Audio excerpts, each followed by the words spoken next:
안녕하세요. 이번 시간에는 눈밑 지방 재배치와 하안검 수술 이런 부분들에 대해 답변해드리는 시간을 가져보도록 하겠습니다. 눈밑 지방 재배치하면 다크서클도 같이 사라진다는데 이거 맞나요? 다크서클이 생기는 원인에 대해서 먼저 살펴볼 필요가 있는데요. 일단 저는 항상 환자분들한테 다크서클에 대해서 설명을 드릴 때 원인을 크게 두 가지로 분류해서 설명드리고 있습니다. 자, 첫 번째 50%는 피부가 얇으신 분들 같은 경우에 피부 하방에 이제 자리 잡고 있는 결국 혈관이나 근육이라는 조직들이 있게 되는데 근육 조직이 피부가 두꺼우신 분들에 비해서 좀 더 잘 비쳐 보일 수가 있습니다. 그래서 이런 분들 같은 경우에는 전체적인 피부톤 자체가 약간 검붉어 보인다라든지 약간 푸르스름해 보이는 느낌을 보이는 경우가 있고요. 그래서 이러한 원인들 때문에 다크서클이 생길 수 있는 게 한 절반 정도를 차지한다고 보시면 되고, 나머지 50% 같은 경우가 세월이 흘러가면서 눈밑 지방이 점점 힘이 약해짐과 동시에 그걸 싸고 있었던 막이 점점 이제 힘이 같이 동반해서 약해지기 때문에 눈밑 지방이 점점 불룩하게 튀어나오게 되고, 그 하방으로는 꺼져 있는 부위가 생기게 되면서 그 불룩한 것과 아래쪽에 꺼져 있는 부분에 그림자가 지는 현상 때문에 다크서클처럼 보이는 현상이 생기게 되는데,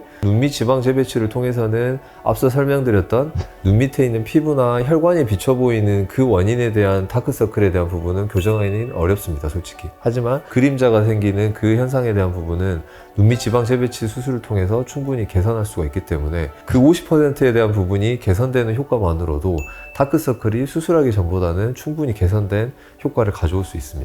피부 상태만 보시고도 이게 다크서클이 계속 있겠다 없겠다를 바로 아시겠죠? 네, 충분히 알 수 있습니다. 그래서 사실 상담을 하러 오시면 그런 분들 같은 경우에는 알고 오시는 분들도 꽤 있습니다. 그래서 이거 수술하고 나면 이 눈 밑에 이렇게 뭔가 검붉어 보이거나 진하게 보이는 이 푸르스름해 보이는 이 느낌까지도 수술하면 좋아지나요? 라고 물어보시는 분들이 꽤 있으신데요. 그런 분들 같은 경우에는 저는 꼭 명시해서 말씀드립니다. 저희가 눈밑 지방 재배치 수술을 통해서 좋아지게끔 만들어 드리는 거는 불룩한 것과 아래쪽에 하방에 꺼져 있는 부분에 그 경계 지워지는 현상을 통해서 생기는 그 그림자 지는 느낌을 개선해주는 수술인 것이지, 피부 자체 아래에서 비쳐 보이는 그런 부분들까지를 해결해주기는 한계가 있는 수술이라고 항상 말씀드리고 있습니다.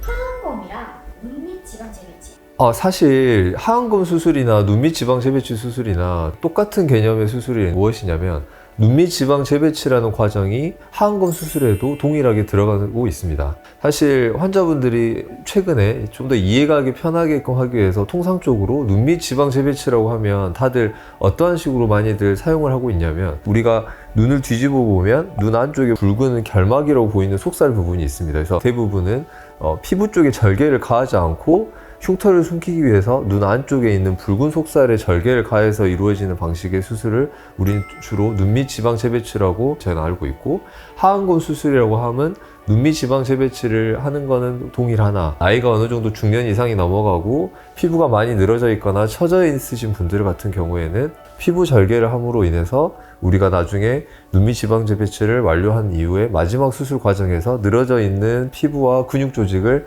좀 더 리프팅을 하고 타이팅 시켜서 이 과정에서 남아있는 여분의 피부 조직을 일부를 제거를 해주기 위한 과정이 추가적으로 들어가는 수술이 하안검 수술이라고 이해하시면 되겠습니다.